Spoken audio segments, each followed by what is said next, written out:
Pete from Cheap Homesteading, and I wanted to show you my Coleman oil heater. I only have it running this morning.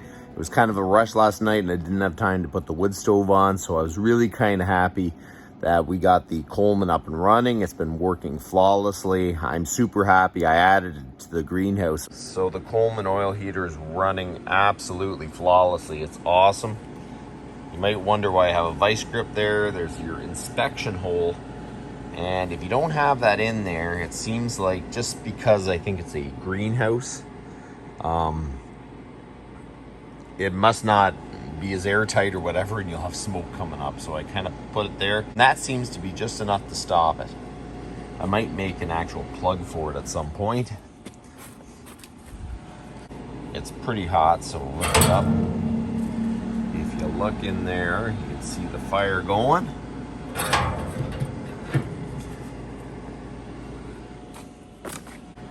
It really does do a great job. I am pretty impressed with it for such a small heater. And it doesn't seem to use too much fuel either. I just wanted to give you guys a quick update on the Coleman heater, and it is working great.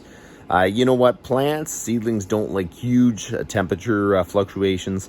And last year it was super hard. By the time I got out here in the morning, throw wood in, it would fluctuate down to 5. And you know, it's not going to kill them, but it really does stunt their growth a bit when they're getting cold, warm.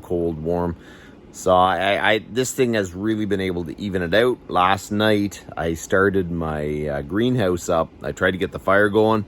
Didn't want to go very well, and I fired up the oil heater. It brought the temperature up.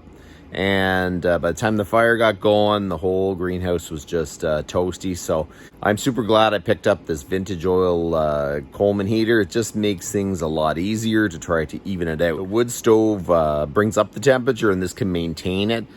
It really does do a good job at just kind of maintaining the temperature and slowing the descent of the heat in the greenhouse. So super glad it's installed. It's working good. I just wanted to give you kind of an update on where the vintage Coleman heater was at. So you guys have a good one.